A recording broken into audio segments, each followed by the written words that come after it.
Alors les principes et les outils. Yannick Guin a fait de l'histoire, je vais peut-être en faire un petit peu, mais pas de la même manière que lui, puisque lui c'est son métier et pas moi. Je vous propose quand même de revenir dans les années 2000 et d'évoquer quelques notions fondamentales. Pour résumer, l'intercommunalité, c'est quoi? L'intercommunalité, c'est un territoire, une population, des compétences qui sont transférées des communes et qui sont gérées en commun par les communes, par les représentants des communes, regroupés en conseil communautaire. La commune, c'est quoi? Une fraction de ce territoire, mais une identité locale, enracinée dans une histoire, des compétences qui sont gérées localement par le conseil municipal. Et puis alors voilà, comment est-ce que ça fonctionne tout ça? Bon, pour faire simple, il y a deux hypothèses. Soit c'est l'étanchéité, c'est du style eux c'est eux et nous c'est nous, ou la complémentarité. C'est ce qui a été retenu et ce sera le thème fondamental de ma présentation sur les relations entre la Nantes Métropole et les communes. Et pourquoi cette complémentarité? Eh bien, parce que la population est la même. Et pour un certain nombre de services, la population se moque bien de savoir s'il y a un lien entre le lieu où elle bénéficie d'un service et le lieu où elle réside. Les frontières communales sont fondamentales, importantes certes, mais dans la production de services publics, elles ne sont pas essentielles à chaque niveau du service rendu. Et donc, finalement, la question de savoir si la compétence est communale ou intercommunale est peu importante. La preuve, le citoyen, il connaît son maire. Et quand les choses vont mal, où est-ce qu'il va? À la mairie. Il ne va pas au pôle de proximité et il ne va pas à la Cité des Congrès, enfin à côté, voir le siège de Nantes Métropole. Et c'est pour ça que c'est important qu'on ne puisse pas dire que eux c'est eux et nous c'est nous. Parce que nous avons un devoir de proximité pour contribuer à la mise en œuvre des compétences communautaires, même si nous n'avons plus la possibilité juridique d'intervenir directement sur la compétence. Et puis autre raison qui pousse à cette complémentarité, et celle-là elle est institutionnelle. Nos élus communautaires sont tous issus des conseils municipaux. Ils assument les deux mandats. Ils portent dans leur choix à la fois la dimension communautaire, mais aussi la dimension communale. Et ça, c'est essentiel pour comprendre quelle est la nature profonde de l'intercommunalité. Ce n'est pas comme le conseil général ou la région où les élus sont différents, même s'il y a des cumuls, mais c'est une autre histoire. Voilà, donc cette volonté de travailler en commun, cette volonté d'être complémentaire, elle a fait l'objet d'un texte qui est important, c'est la charte de fonctionnement. Cette charte, elle est accessible sur le site de Nantes Métropole et je vais vous en présenter quelques aspects. Elle a été adoptée par les maires le 22 décembre 2000. Mais elle a une qualité ou un défaut, ça dépend. Elle n'est pas juridiquement opposable. C'est une caractéristique forte. Elle ne figure pas parmi les documents qui étaient annexés à l'arrêté préfectoral qui a créé la communauté urbaine. Cette charte, elle a une valeur morale, elle a une valeur réelle, elle a une valeur politique, elle a une valeur d'engagement, elle a une valeur pour tous les élus qui l'ont votée, et aujourd'hui encore, elle est la pièce maîtresse explicative des relations entre la structure intercommunale et la structure communale. Elle établit des règles. Alors, quelques points. Elle crée une conférence des maires. C'est un lieu de débat hors séance institutionnelle. Il n'y a pas de décision de prise. Il y a des discussions, il y a des orientations, il y a des partages. Il peut y avoir des affrontements, mais des affrontements verbaux, bien sûr. Et les élus, entre eux, discutent, les maires discutent entre eux des grands sujets de la communauté urbaine. Deuxième point important de la charte. Lorsque survient un désaccord, il y a une procédure de négociation qui est définie dans cette charte, et en cas d'échec, il est clairement écrit que la communauté s'engage à ne pas mettre en œuvre sur le territoire de la commune concernée ce que celle-ci a finalement refusé. On a aussi un troisième point qui est essentiel. La charte pose le principe d'un système d'organisation déconcentré, prenant pour base les communes et leurs quartiers. Et la charte décrit le rôle des élus de proximité et des services de proximité. Un point peut-être moins important, mais quand même, lorsqu'une réunion publique d'information ou de concertation est organisée par la communauté sur le territoire d'une commune, dans le cadre de ses compétences, cette réunion-là est présidée par le maire de la commune en sa qualité de vice-président de Nantes Métropole. Tous les maires de l'agglomération nantaise aujourd'hui sont vice-présidents de Nantes Métropole. Et la charte institue des contrats de co-développement qui sont triennaux. C'est un lieu d'échange écrit qui aboutissait, au moins dans la première génération, à un engagement financier, mais j'y reviendrai, si vous voulez, tout à l'heure, dans les points sur les finances. Enfin, la charte pose des principes d'organisation, de négociation et de discussion lors de l'élaboration des documents d'urbanisme concernant une commune. Et ça aussi, ce sera évoqué tout à l'heure dans le point consacré à l'urbanisme. Enfin, et pour finir, la charte a créé un conseil de développement de la communauté urbaine, forme de conseil économique et social, comme on en trouve un auprès de la région des Pays de la Loire. Ce document, donc, était un document de fin de négociation, puisqu'il a tout juste précédé la création de la communauté urbaine. Il a consacré tous les travaux préparatoires et il produit encore aujourd'hui ses effets. s'est posé à ce moment-là la question de comment allons-nous faire, ou comment faut-il faire pour concrétiser cette démarche. Paul Cloutour a vu présenter une carte la semaine dernière montrant que 10 pôles de proximité ont été créés, 7 aujourd'hui. Chaque pôle représente sur son territoire l'ensemble des compétences communautaires. Il est chargé directement des fonctions de gestion de proximité et se situe entre la commune et les services centraux. Il intervient sur tout sujet à enjeu territorial relevant des relations entre la commune et la métropole. L'agglomération nantaise, à l'époque, a innové, puisque nous étions la première agglomération de France à mettre en place un dispositif de cette nature. Et elle a d'autant plus innové que les pôles ont été travaillés et construits avec les communes. Voilà, le décor est planté. On va rentrer dans des choses un petit peu plus concrètes. Les outils. Les outils pour mettre en œuvre ces grands principes. Il a fallu d'abord construire. Et la construction, c'est deux mots. Le mot transfert et une question. Le qui fait quoi? Alors, le transfert. Le principe, c'est le principe juridique. La commune a une compétence. Demain, la commune n'a plus la compétence. À l'époque, c'était le district et ensuite la communauté urbaine qui l'exerçait. Donc, des chantiers au sens réunion de travail, ont été organisés entre les cadres du district, les cadres des communes, en vue d'opérer ces transferts. Le transfert, c'est quoi? C'est prendre tout ce qui concerne une compétence et dire aujourd'hui c'est communal, demain ce sera métropolitain. Donc il a fallu transférer les personnels, il a fallu transférer les biens immobiliers et mobiliers, transférer les contrats, transférer les budgets, donc des dépenses et des recettes affectées à ces budgets. Je ne sais pas si vous imaginez dans l'année 2000 le temps qu'il a fallu pour identifier l'ensemble des personnels affectés à une compétence. Ça a l'air de rien aujourd'hui d'en parler. Prenons la compétence voirie, identifier qui dans une ville travaille sur la voirie, avec quel matériel, avec quel budget, et faire un calcul pour regarder sur une période de quelques années comment la commune a utilisé ses fonds pour les mobiliser en faveur de la voirie. Et tout cela a été travaillé de concert entre les communes et le district, et autant que je me souvienne à l'époque, je n'ai pas le souvenir de problèmes majeurs, et ça, quelle que soit la commune dans l'agglomération. Donc le mot transfert. Ce mot transfert a donné comme résultat, pour ce qui nous concerne, le pôle Erdre-Essence. Le pôle, c'est un lieu de travail de fonctionnaires métropolitains qui a été construit par le transfert des personnels des communes du territoire qui sont allés un jour travailler pour la métropole pour continuer le même métier que celui qu'ils exerçaient dans la commune, mais pour l'exercer au service de la métropole. Et le pôle est installé en face du centre pénitentiaire, boulevard Einstein, et le pôle a des démembrements techniques, des ateliers, si vous voulez. Il y en a un à La Chapelle-sur-Erdre, il y en a un à Orvaux, et je pense que c'est tout.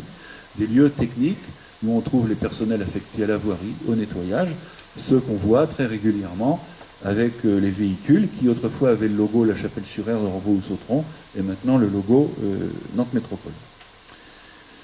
Donc une continuité pour ces fonctionnaires, continuité de carrière, continuité de tâches, mais un territoire différent, parce qu'ils ont changé d'employeur.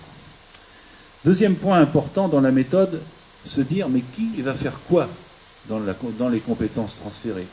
Parce que les acteurs, les services centraux de Nantes Métropole, les services du pôle, les services des communes, ça finit par être un peu compliqué. On parle souvent de millefeuille, d'enchevêtrement, et c'est vrai que le risque d'avoir une usine à gaz est un risque réel.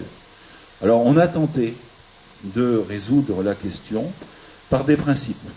Est-ce qu'on y a réussi? Ça, c'est une autre affaire.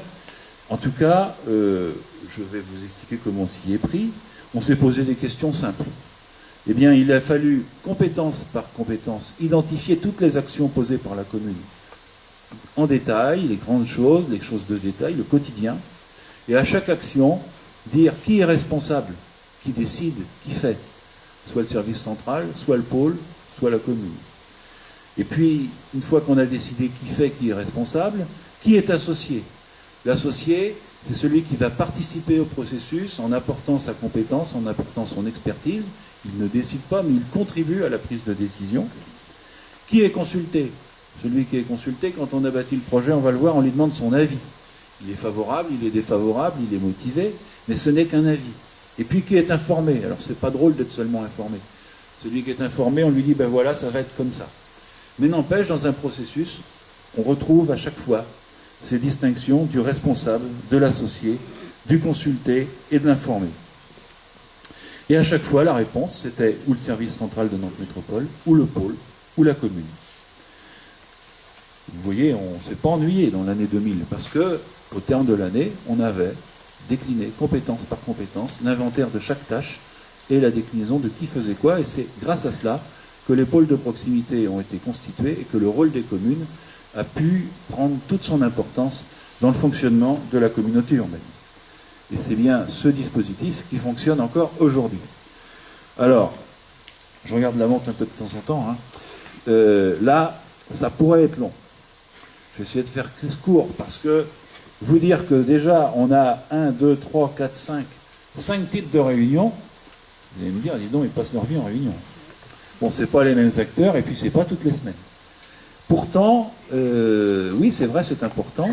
Alors, à quoi elles servent toutes ces structures?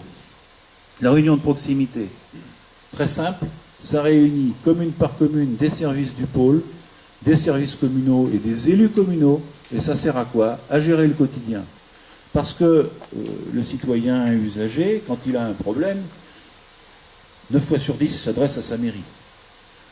La commune, puisqu'on est complémentaire, si c'est de sa compétence, elle traite, si c'est pas de sa compétence, elle transmet au pôle. Et puis parfois, les gens écrivent directement dans notre métropole.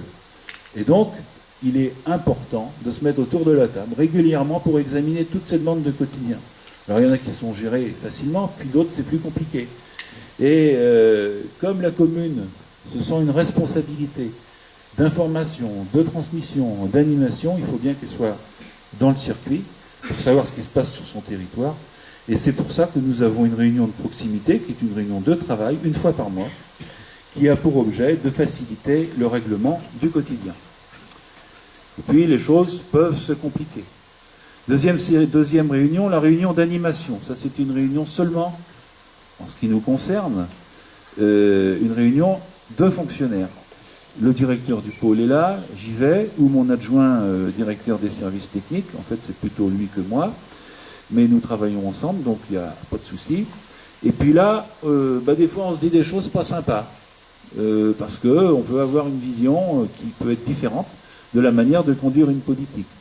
Mais le fait de se dire des choses pas sympas, c'est un gage de confiance, puisque on a d'excellentes relations, et qu'on est dans une relation où on peut se dire les choses. Et il arrive parfois qu'on se rende compte que, entre l'intérêt strictement communal et l'intérêt métropolitain, l'approche peut être variable. Et notre travail à nous, c'est d'objectiver la question et de la porter devant nos élus, puisque, je vous l'ai dit tout à l'heure, nous ne décidons jamais à leur place.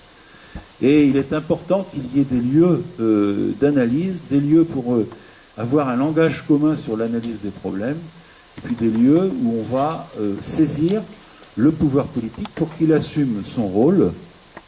Et cette réunion d'animation, c'est une réunion importante pour la qualité et l'efficacité des relations conjointes et du pôle et de la ville. La réunion de territoire. La réunion de territoire, elle est conduite par Nantes Métropole.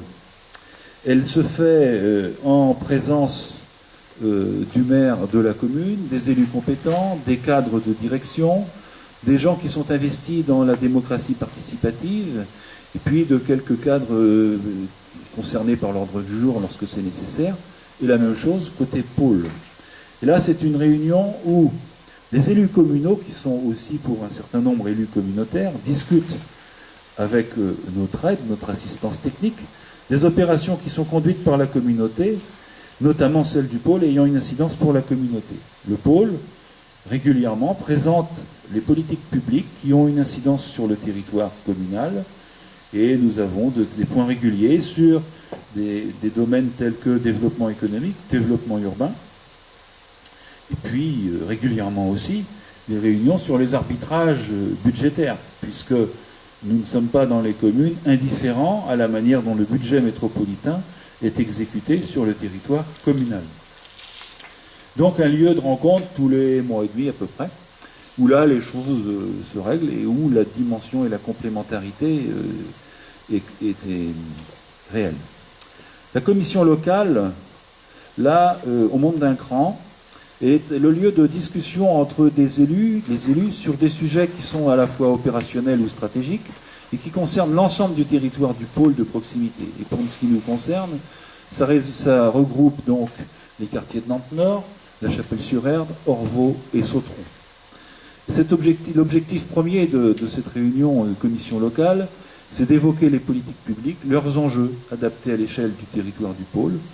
Et c'est un lieu de discussion entre élus des différentes communes, et discussion avec les services du pôle, parfois un vice-président qui pourrait y participer, sachant aussi que les directions centrales de Nantes Métropole, qui sont porteuses de la stratégie de l'agglomération, viennent aussi régulièrement présenter aux élus du territoire la manière dont ils conçoivent la conduite de leur politique. Là, nous avons donc un travail qui se fait autour essentiellement des élus et dans une moindre mesure des services, puisque l'expression politique prime là aussi sur l'expression technique. La conférence territoriale, on monte encore d'un cran d'un point de vue géographique. C'est un lieu qui, on pourrait parler de quart de l'agglomération, va au-delà des limites du pôle. Pour ce qui nous concerne, on retrouve Saint-Herblain et un certain nombre d'autres quartiers de Nantes. On est sur le quart nord-ouest de l'agglomération nantaise. Là, c'est un lieu de discussion sur les grandes stratégies, les grandes politiques. Ça, c'est animé par les services centraux de Nantes Métropole. Et on a eu des grandes discussions sur la mise en œuvre de la compétence urbanisme, la compétence développement économique. Et la plus récente, c'était tout le dispositif de concertation qui vient d'être lancé en vue de l'élaboration du futur plan local d'urbanisme métropolitain, un sujet que j'évoquerai tout à l'heure. Donc vous voyez, des lieux de rencontre organisés de manière différente, en fonction d'objectifs différents. Et les réunions de dialogue citoyen. Alors j'ai décrit les réunions de dialogue citoyen d'Orvaux, puisque chaque commune est libre d'organiser de la manière qu'elle souhaite ces rencontres. Et pourquoi j'en parle là? Tout simplement parce que dans la charte de fonctionnement de Nantes Métropole, il avait été décidé que c'est par l'intermédiaire des structures de dialogue citoyen des différentes communes de l'agglomération que serait conduite la relation entre Nantes Métropole et la population. La raison en étant simple, c'est la même que tout à l'heure. Chaque maire étant vice-président de Nantes Métropole et chaque commune ayant au sein de son conseil municipal des conseillers communautaires, chaque commune est légitime à participer à la concertation autour des compétences communautaires. Il est vrai que parfois, on peut relever une certaine difficulté à faire la différence dans l'expression des uns et des autres entre une expression au nom de la commune ou une expression au nom de Nantes Métropole, dans la mesure où ce sont les mêmes personnes qui sont chargées des deux dimensions. La présence des services de la communauté urbaine est alors indispensable, puisque là, il n'y a pas de doute sur l'identité professionnelle des gens qui sont présents. En ce qui nous concerne, les réunions de dialogue citoyen sont de deux natures, soit des instances régulières, soit des instances spécifiques. Les conseils de quartier sont au nombre de 7, c'est un nombre en fonction du nombre des quartiers, 2 réunions par an. C'est un lieu de discussion entre les élus, les représentants des citoyens qui se sont déclarés volontaires pour être membres des conseils de quartier, sur des sujets qui sont ou communs ou communautaires. Travail commun de préparation, puisque pour ce qui relève des sujets communautaires, un représentant du pôle est à nos côtés, à nous, services municipaux, et exprime le point de vue de la communauté urbaine. Autre structure de dialogue citoyen, les rencontres de quartier, une fois par an. Elles sont ouvertes à tous les citoyens. Il y a en général une exposition sur des thèmes communaux ou intercommunaux, et ça se termine autour d'un pot par un échange libre avec les représentants du conseil municipal qui veulent bien être présents. Et échange libre aussi avec les fonctionnaires de notre métropole qui sont là et qui participent, là encore, à nos côtés, à l'efficacité de ces rencontres. Vous voyez le lien que nous avons avec nos collègues de notre métropole. C'est un lien quasiment quotidien et dans tous les cas très structuré. Autre manière d'organiser le dialogue citoyen, où là on retrouve aussi les mêmes acteurs, des groupes projets.